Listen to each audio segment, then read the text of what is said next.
You guys, this is just heartbreaking. Rod Ashby already dealing with enough loss from Helene and still no closure on finding his wife. Now a scam taking thousands from him in his desperate search to find her. These pictures of Rod and Kim Ashby, all smiles, showing the good times, memories Rod tightly holds on to a month after Hurricane Helene hit western North Carolina. Helene taking so much from Rod. The biggest loss, his wife Kim.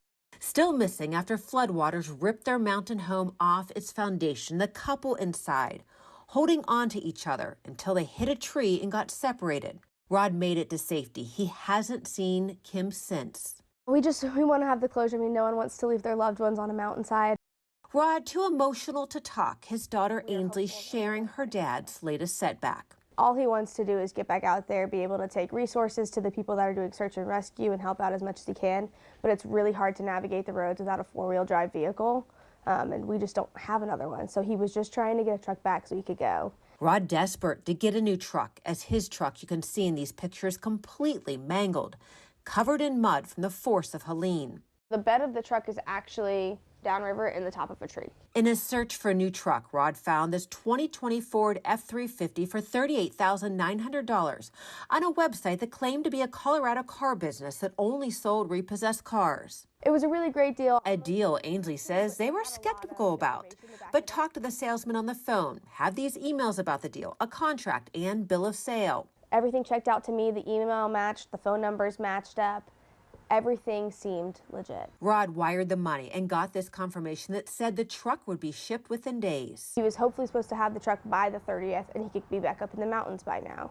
And then that's kind of when things started to go wrong. Terribly wrong, as they noticed a truck still listed for sale on the website and quickly learned the deal was a scam. In reality, the website just a copycat site of a real car business. The Ashbys contacted the banks involved, filed a fraud report, and tried to put a stop to the wire transfer, but they were told it could take up to 90 days for a response. Too long for the Ashbys to wait. Imagine if it was your wife, your son, anybody out there, like you want to be there, you want to be searching, you want to find them, just like everyone else does. So I think it was just like another gut punch to him. Of, okay, well, now this went wrong too. And now this set me back even further. Such a setback for already dealing with so much. Now, Rod has filed a police report and says they're investigating. I also talked to the owner of the legitimate Colorado car dealership the scammer was impersonating. He said this has been going on for the last several months. He's received so many calls daily from people who thought they were buying a car from him. Instead, it was actually the scammer. He also said he's cooperating with law enforcement. I have tried to reach out to the scammer. The website is down. The emails came back as undeliverable, and the phone number just rings busy. But it is just so hard to know what this man is dealing with in his family.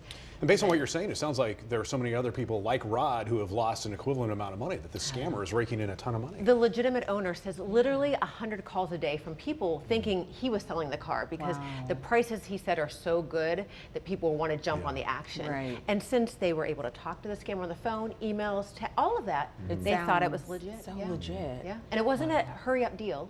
They took a few days, so it's so sad, but hoping we can get some help for him. I have contacted the banks involved. I've reached out to them to see if we can get some help there. And if anyone, he needs that truck to get the UTV, to get the UTV down there to keep searching. All right. Diane, thank you.